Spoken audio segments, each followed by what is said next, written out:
I do not have a home. I live with my parents, so I don't have to pay rent. I know, Tom, you've bought a home. Justin, you probably bought a home.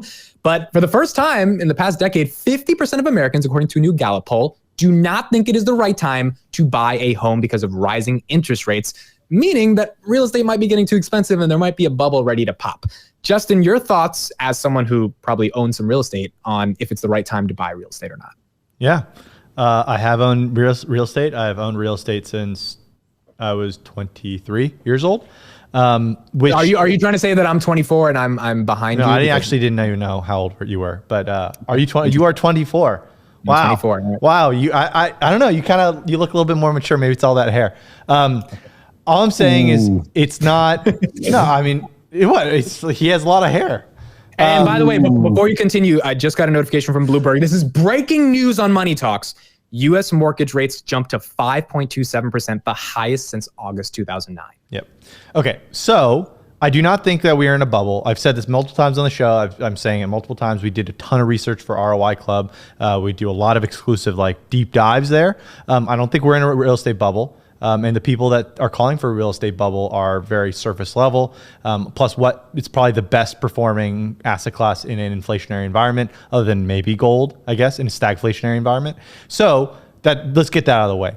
I think is now a good time to buy a home. I think it's really painful now, but it's a necessary pain-ish. And the reason why it's really hard to buy a home if you're in the younger generation is because we are in a different economy. Our parents' generation, the boomers, when they said, I bought my first home at 23. Well, the average home price was such a lower multiple of your average earnings back then. Today, the average home price is so much more as a multiple of average earnings. It's over five. So if the average home is 430,000, the average income is 60,000 for a household. It's like a bigger multiple. Back then, it was 3 or 4 times your annual earnings. So that's not the generation's fault. It's just the reality you live in. So if you're trying to buy a home, maybe downsize a little bit, but remember the first 3 rules: location, location, location. I think prices are going to moderate from here on out. But I think rising interest rates are going to make it so that sellers don't come to market. I'm not going to sell my home for a lower interest rate just to go buy a new home and move at a higher interest rate. So people are going to be locked into their homes. And right now, 9% of the inventory is new construction. Traditionally, it's been a third, 33%. So labor market issues, supply chain issues, we can't build them fast enough that people want. So what I'm saying is people need to wait until inflation gets to heal, or maybe wait a year or so, 6 months to a year if you can, and wait for the home builders to just try to flood the market with more supply. Tom, do you mostly agree that now's not the time to buy? No, I completely disagree that now it's not the time to buy. I think, look, we have to unpack. It's a complicated question. Yeah. I agree with a lot of what Justin said. I just want to explain the intricacies of this. Now, I'm not a real estate expert, but what I can tell you is, look, there is always this fear of buying something that has just gone parabolic, right? When when real estate prices go up for a multitude of reasons, you kind of get nervous of buying. You fear buying at the top. But I don't think we're at the top, and I'll explain why. And by the way, if you invested in a home in the United States in the past year, that home appreciated by about 20%, which is about 20 times better than what the S&P 500 did in the same time. So that's just statistics. Over the past 2 years, 34%. So if you pull up the chart, the U.S. housing market is pretty much like the S&P 500. It's a foolproof plan, make money long term. Now, given the current situation that we're facing, which is high inflation, high interest rates, there's a race to safe havens. People are looking for places to park their money and get some sort of inflationary protection. There's not a lot of options. As you just saw, Palantir went up yesterday 5, today down. It's very characteristic of this market. The equities market is just completely bazooka. It's insane. So it's scary to put it there. Bonds are really low. I mean, there's a few options like Justin showed it in the previous show. There are certain, but it's capped. There's not a lot of good options in inflationary times other than real estate. So as long as you're thinking that inflation will persist, which is, I think, the case, because of many other reasons, such as supply chains, money, geopolitics. If inflation persists, real estate prices will go up because there's going to be a race towards and increase rates towards real estate even more. So I don't think it's a bad time to buy. I think if you're betting on inflation to stay elevated, real estate is a really interesting avenue for you to park your money. Yeah. Justin, would you agree with that? I mean, I think I agree. I didn't mean go like wait. I meant now is an okay time to buy if you can find something you're happy with for the price. But don't buy. Tough. It's really tough, right? That's the thing. It's the inventory and volume.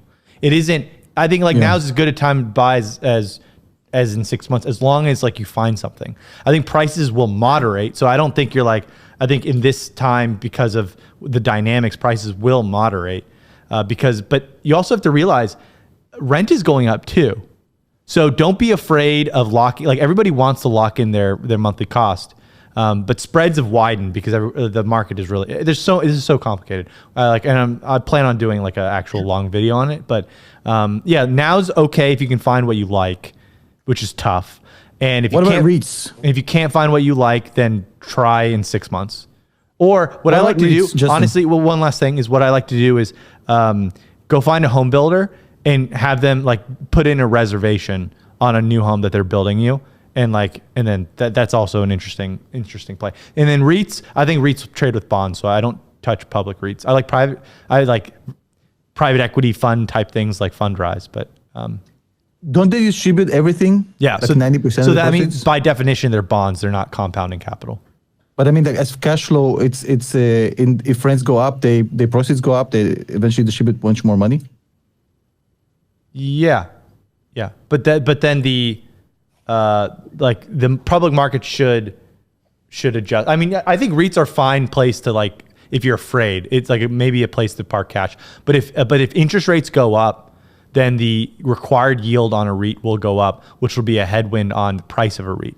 So like publicly traded REITs trade like bonds. So are you going to buy bonds? It's like a better version of a bond, in my opinion, depending on the asset I want to class. kick it back to you again as my resident real estate expert. What about the syndicators and like multi-families and stuff like that are offering? Like, are there any good deals like that you can get with? Because now you're coming in with another like 300, 400 people, and you're buying like these big assets. Yeah, I like those deals, but it depends on the sponsor. And like, if I don't trust the sponsor, that no track record, I think the opportunity today is building places for people to live because we are underbuilt. So so those projects that build places for people to live or store their stuff or whatever are good projects. Okay. So this has become the Justin O interview. But yeah, two things before I want to take advantage of my rebuttal. Just number one, huge shout out to ROI Club, our sponsor, for making this show possible. Thank you so much. We appreciate that. And number two, I suggest you go to and watch some of Justin's stuff on ROI Club about real estate. One of the more savvy real estate investors out there. And I think you also have a recommendation about home builder play, right? We spoke about that in the previous show. Yep. Very interesting stuff. Outperformed. Cool. And for those who don't know, a REIT is a real estate investment trust. It's a company that owns and in most cases operates income producing real estate. So you would kind of invest in them as a conglomerate that owns a bunch of houses. And if they appreciate on their assets, then you would get a return on your equity. And you get the depreciation, which is you don't get in. You don't get okay. So you don't get depreciation in the REIT, but you do get depreciation in the syndication. Sorry. Yeah, because that's a private. So that's why I like private real estate over public. Yeah.